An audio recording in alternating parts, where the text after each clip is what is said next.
Hello aspirants, welcome to my channel Mohammad Aamir UGC JRF. मेरा नाम मोहम्मद आमिर और मैंने जेआरएफ क्लियर किया दिसंबर 2024 वाले एग्जाम में विथ 99.872 परसेंटाइल और ऑल इंडिया रैंक जो थी वो 11 आई हुई थी। इस चैनल की बात करें तो इस चैनल पर हम लोग टू द पॉइंट लेक्चर्स देख रहे हैं जो कि बहुत अच्छे से एनालाइज करने के बाद ये लेक्चर मैंने डिराइव किया है।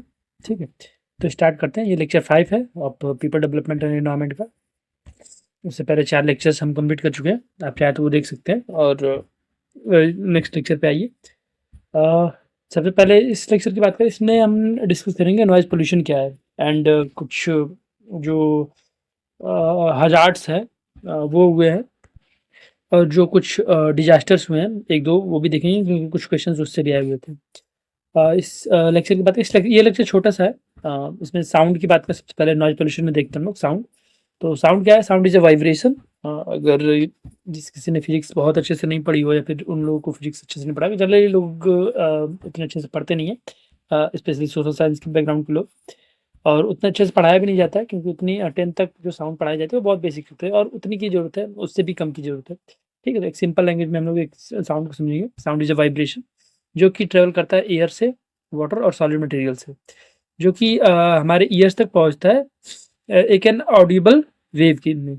ठीक है, तो एक तरंग होती है ऑडिबल वेव, एक टेक्निकल टर्म है बट आप सीधा समझिए कि कोई तरंग है जो कि हमारे कानों में एंटर कर रही है, जो कि ट्रेवल कर रहा है एयर से, वाटर से और सॉलिड मटेरियल तीनों में। साउंड जो है वो तीनों में ट्रेवल करता है, इवन सॉलिड भी हो, ठोस पदार्थ और लिक्विड जल और एयर एयर में तो करेगा ही साउंड। और एग्जांपल इसका ये हो जाएगा, गिटार का जो स्ट्रिंग है वाइब्रेट करता है तो एक साउंड प्रोड्यूस होती है। ठीक है, अगर उसको वाइब्रेट कराएंगे हम लोग को अगर बजाने की कोशिश करेंगे गिटार को, तो अगर वाइब्रेट होता है तो एक साउंड बजता है जो कि अच्छा साउंड निकल कर आता है। दूसरा है लाउडनेस। लाउडनेस जो होता है वो एनर्जी जो होता है, साउंड वेव की जो एनर्जी होती है, एक वेव है, एक तरंग है। ठीक है, एक तरीके से इमेजिनरी अगर आप वेव को, जो पानी की वेव होती है, उससे आप अगर रिलेट करें तो एक जो एनर्जी होती है उस वेव में, उसको एम्पलीट्यूड बोलते हैं। ठीक है, तो वो जो एम्पलीट्यूड जितना हाई होगा उतना लाउडर साउंड होगा। मैं अभी आपसे बात कर रहा हूँ, अगर आप वॉल्यूम बढ़ाएंगे तो उसका एम्पलीट्यूड जो एनर्जी है वेव की वो बढ़ेगी, तो वो तेज सुनाई देगा। ठीक है, जैसे अगर कोई फुसफुसा रहा है या फिर विस्पर कर रहा है तो उसका एम्पलीट्यूड बहुत लो होता है। ठीक है, और जो साउंड को जो मेजर करने का एक यूनिट होता है, एसआई यूनिट, उसको डेसिबल कहते हैं। ठीक है, जो कि लाउडनेस को भी मेजर करता है। इसको डीबी शॉर्ट में कहते हैं। 0 डीबी यानी क्वाइटेस्ट साउंड जो कि ह्यूमन्स कैन हियर, बहुत धीरे होता है, वो बहुत बहुत रेयर है कि कोई सुन पाए। मतलब वो जो लास्ट मोमेंट है उससे कम होगा, 0 डीबी से कम जो होगा उसको नहीं सुन सकता ह्यूमन्स। और 120 डीबी एक एग्जांपल दिया गया है जो कि जेट इंजन है, और 120 डीबी जो कि बहुत पेनफुल लाउड होता है, उसे तकलीफ होगी उससे सुनने में। ठीक है, नहीं होता है कई बार बहुत तेज आवाज़ होती है, हमें कान बंद करना पड़ता है, इरिटेशन होता है, तो वो 120 डेसिबल होता है। एक उसके बीच के रेंज का आप निकाल सकते हैं जो कि 40 20 टू 20 अगर उसमें बात करें फ्रीक्वेंसी में, हज़ार्ड फ्रीक्वेंसी में देखेंगे 20 to 20,000 हज़ार्ड जो होती है वो हियरेबल होती है बाय ह्यूमन्स। ठीक है, फ्रीक्वेंसी को अगर डिफाइन किया जाए तो साउंड वेव जो होता है 1 सेकंड में जितनी साउंड वेव जो होता है, जो जितना वाइब्रेट कर रहा है कोई साउंड वेव 1 सेकंड में, उसको हम फ्रीक्वेंसी कहते हैं। ठीक है, ज़्यादा टेक्निकल हम नहीं होते हैं, ऐसे ऊपर-ऊपर समझ लेते हैं। लो फ्रीक्वेंसी मतलब कि जो वाइब्रेशन जो है साउंड वेव की वो कम हो रही है।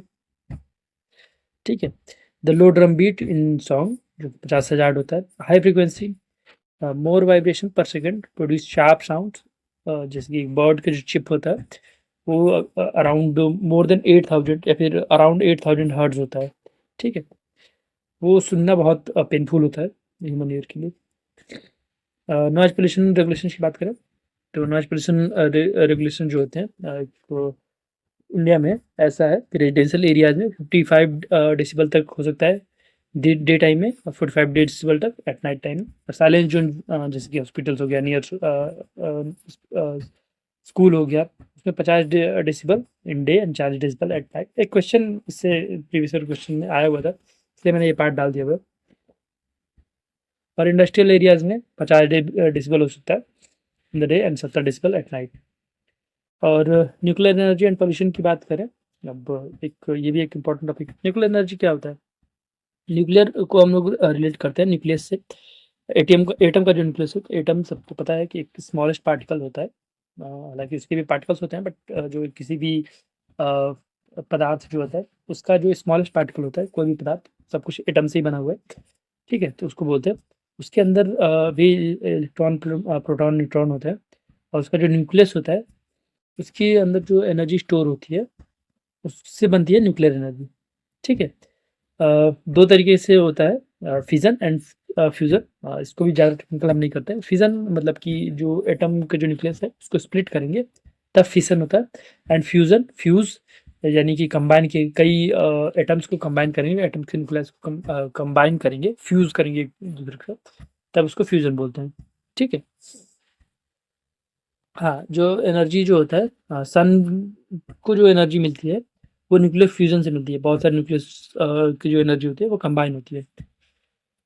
इसके बाद पावर प्लांट्स की बात करें, न्यूक्लियर पावर प्लांट्स, जो कि फिज़न के थ्रू होता है, न्यूक्लियर फिज़न होता है इसमें। अ, ये जो पावर प्लांट्स हैं, वो न्यूक्लियर एनर्जी से इलेक्ट्रिसिटी जनरेट करती हैं, ठीक है? इसमें जो फ्यूल यूज़ होता है, कॉमन फ्यूल जो होता है, यूरेनियम-235 होता है, जो कि स्प्लिट होता है एक प्रोसेस में, उसको फिज़न बोलते हैं। तब एनर्जी रिलीज़ होता है और जनरेट करता है इलेक्ट्रिसिटी। जब उसके साथ-साथ वो हीट भी जनरेट करता है। फिज़न जो होता है, वो मॉडरेटर जो होता है, एक वाटर जो होता है, मॉडरेटर यूज़ करता है, ताकि कूल डाउन किया जा सके उसको। अ, उतना हीट जनरेट करता है फिज़न कि वो स्टीम में कन्वर्ट हो जाता है। उसके बाद इलेक्ट्रिसिटी जनरेट होती है, ताकि स्टीम जो होता है, वो स्पाइन करता है टरबाइन्स को, और एक इलेक्ट्रिसिटी जनरेट हो जाती है। उसके बाद न्यूक्लियर वेस्ट, ज़ाहिर-सी बात है कि जब न्यूक्लियर फिज़न या फ्यूज़न हम कराएँगे, तो एक वेस्ट क्रिएट होगा उस न्यूक्लियर रिएक्टर से, ठीक है? जैसे उसका एक एग्ज़ाम्पल होता है यूरेनियम, जो कि डिप्लीट हो जाता है, और उसको डिस्पोज़ल होता है, stored in salt mines which are stable to prevent radioactive leaks, ठीक है? वो बहुत हार्मफुल होता है, रेडियोएक्टिव जो होता है, वो बहुत हार्मफुल होता है, तो उसको एक तरीके से ऐसी जगह रखा जाता है, ताकि लीक ना हो जाए, क्योंकि बहुत ज़्यादा वो हार्मफुल होता है ह्यूमन बॉडी के लिए। हाँ, ये 3 न्यूक्लियर डिज़ास्टर्स को देख लेते हैं। पहला था चेर्नोबिल का एक डिज़ास्टर हुआ था 1986 में, आप डेट याद कर लीजिएगा, ठीक है? वो यूक्रेन में है। एक मैसिव रेडिएशन वहाँ पे क्रिएट हुआ था, और मिलियंस ऑफ पीपल और वाइल्ड लाइफ को पे इफ़ेक्ट आया था उसका। उसके बाद 3 माइल आइलैंड हुआ था 1979 में, एक रिएक्टर था पेंसिल्वेनिया यूएसए में, जो कि पार्शियली मेल्टेड था, माइनर रेडिएशन रिलीज़ किया था। उसके बाद फुकुशिमा 2011 रीसेंट, जो मोस्ट रिसेंट है, वो फुकुशिमा है 2011 में। अर्थक्वेक एंड सुनामी डैमेज किया था जापान के न्यूक्लियर प्लांट को, जिस वजह से रेडिएशन लीक हुआ था, ठीक है? तो जो न्यूक्लियर डिज़ास्टर्स हैं, वो काफ़ी ज़्यादा एक मास ऑडियंस को अफ़ेक्ट करता है, क्योंकि रेडिएशंस निकलती हैं, रेडिएशंस जो होते हैं बहुत तेज़ी से फैलती है, ठीक है? ठीक है, तो ये वीडियो यहीं ख़त्म होता है। इस वीडियो को आप लाइक करिए, चैनल को सब्सक्राइब करिए, और शुक्रिया।